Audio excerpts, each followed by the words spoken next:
ওম জয়তু লোকনাথ, জয় বাবা লোকনাথের জয়, জয় বিশ্বাসনাথ বাবা লোকনাথ, জয় বারদীর ব্রহ্মচারী বাবা লোকনাথের জয়। বাবা লোকনাথের অন্তর্দৃষ্টি তুলনাহীন। স্বয়ং ভগবানের অন্তর্দৃষ্টি হবে নাই বা কেন? আমি শুধু ভাবি, একবার স্মরণ মাত্রই কিভাবে বাবার অস্তিত্ব চমৎকার শুরু করে দেয়। তাহলে কি সর্বত্র তিনি বিলীন হয়ে রয়েছেন অখণ্ড চেতনা রূপে? নমস্কার দাদা ভাই, আমি নিশা ঘোষ আলিপুরদুয়ার থেকে লিখছি। সমগ্র আলিপুরদুয়ার জুড়ে বালক ব্রহ্মচারীর অখণ্ড প্রতাপ। সকলেই এখানে প্রায় বালক ব্রহ্মচারীর ভক্ত অথবা শিষ্য। অলিগলির দেওয়াল জুড়ে শুধুই রামনারায়ণ রাম লেখা। এই আধ্যাত্মিকতার পরিবেশে আমাদের বাবা লোকনাথের অখণ্ড বিচরণ। একটিবার বাবা লোকনাথের স্মরণ মাত্রই বিপদ থেকে তৎক্ষণাৎ মুক্তি লাভ সম্ভব। আলিপুরদুয়ারে আমরা বহুদিন যাবৎ রয়েছি। আমার বাবা ভারতীয় রেলের রিটায়ার্ড অফিসার। তিনিও বাবা লোকনাথের একজন পরম ভক্ত।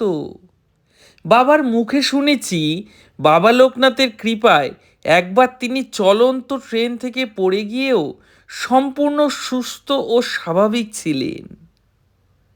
আর একবার নারকেল গাছ থেকে পড়ে গিয়েও শুধুমাত্র বাবা লোকনাথের নাম স্মরণ করে তিনি সম্পূর্ণ অক্ষত ছিলেন। আমিও বাবা লোকনাথের কৃপাতেই ভূমিষ্ঠ হয়েছি জানতে পারি। কারণ আমার মার প্রেগন্যান্সি ধারণে বেশ সমস্যা রয়েছিল। শুধুমাত্র একভাবে বাবা লোকনাথকে স্মরণ করেই যাবতীয় সমস্যাকে দূরে সরিয়ে আমার জন্ম হয়। রাতের বেলা আমার জন্ম বলে আমার নাম রাখা হয়েছিল নিশা। ছোটবেলায় আমার কথা বলারও সমস্যা ছিল, অর্থাৎ ঠিকমতো কথা বলতে পারতাম না আমি। না, তোতলা নয়, সরাসরি কথা বলতেই আমার সমস্যা হতো। এটা নিয়ে আমার মা দুশ্চিন্তা করলেও আমার বাবা বলতেন, তুমি কি মনে করো ও আমাদের দুজনের শুধু সন্তান? ও আমাদের বাবা লোকনাথেরও সন্তান। কাজেই বাবার সন্তানের সমস্যা ও তুমি আমাদের বাবার ওপরেই ছেড়ে দাও। বাবা দেখো, সঠিক সময় এলে সব ঠিক করে দেবেন। আমার বাবার এই বিশ্বাসের কারণেই কোনো প্রকার ওষুধের সাহায্য না নিয়েই যখন আমার 12 বছর বয়স পূর্ণ হয়, তখন থেকেই আমার কথা বলার জড়তা ধীরে ধীরে কাটতে শুরু করে। আর 18 বছরের আগেই আমার কথা বলার জড়তা পুরোপুরি কেটে যায় আমার বাবা লোকনাথের কৃপায়। এই তো হলো আমার জীবনের কাহিনী। হ্যাঁ, আমি বলি বাকি সকলের মতো যে আমার জীবন বাবাময় জীবন। বাবার অসীম কৃপা ও অগাধ করুণা সকলের মতো আমার জীবনেও প্রবাহিত এবং সঞ্চারিত।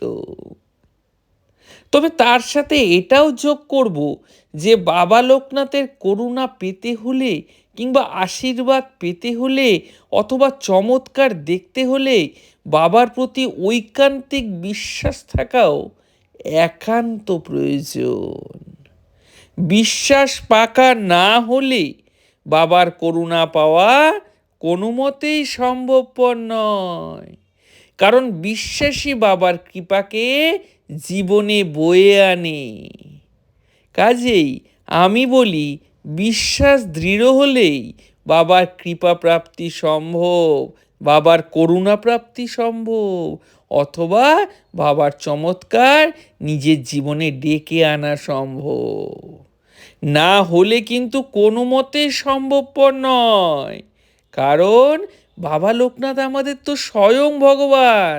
তিনি তো আমাদের মাঝে থেকে সদা সর্বদাই কৃপা করেই চলেছেন আর করেই চলেছে নিরন্তর।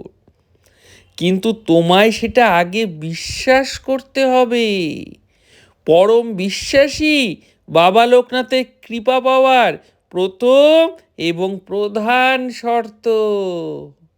ওম জয়তু লোকনাথ, জয় বাবা লোকনাথের জয়, জয় বিশ্বাসনাথ বাবা লোকনাথের জয়।